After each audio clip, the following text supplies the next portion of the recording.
नमस्कार मित्रांनो, मी एक झाड आहे। रोज तुम्ही माझ्या सावलीत बसता, माझ्या फळांचा आस्वाद घेता, पण कधी माझ्याशी बोललात का? आज मीच तुमच्याशी बोलणार आहे। मी जन्मलो तेव्हा एका छोट्या रोपट्यासारखा होतो। थोडेसे पाणी, थोडे ऊन आणि मातीची माया मिळाली म्हणून मी हळूहळू वाढू लागलो। माझ्या हिरव्या पानांनी वाऱ्याशी गप्पा मारायला सुरुवात केली। पक्षी माझ्या फांद्यांवर येऊन गाणी गात असत, मुलं माझ्या सावलीत खेळत असत आणि मला खूप आनंद होत असे। फक्त शांत उभं असतो असं तुम्हाला वाटतं, पण खरं तर मी रोज तुमच्यासाठी काम करतो। सकाळपासून संध्याकाळपर्यंत मी प्राणवायू म्हणजे ऑक्सिजन तयार करतो, जो तुमच्या श्वासासाठी आवश्यक आहे।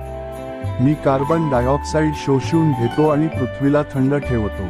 माझ्या मुळांनी माती घट्ट धरून ठेवतो, म्हणून पूर किंवा धूप होत नाही। पण आता माझी अवस्था खूप वाईट झाली आहे। माणसांनी विकासाच्या नावाखाली आम्हाला तोडायला सुरुवात केली आहे। रस्ते, कारखाने, इमारती बांधण्यासाठी आमचं अस्तित्व धोक्यात आलं आहे।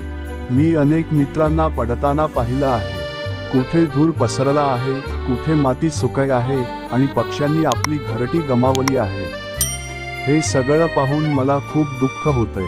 माणसांनो, तुम्हाला आठवतंय का, लहानपणी शाळेत शिकवलं जातं की झाडे लावा, झाडे वाचवा।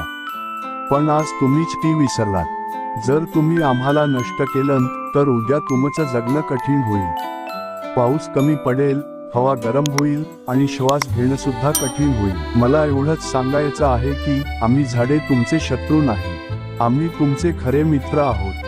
आमच्याशिवाय पृथ्वीवर जीवन जगणे शक्य नाही, म्हणून कृपया आम्हाला तोडू नका। प्रत्येकाने दरवर्षी किमान एक झाड तरी लावा।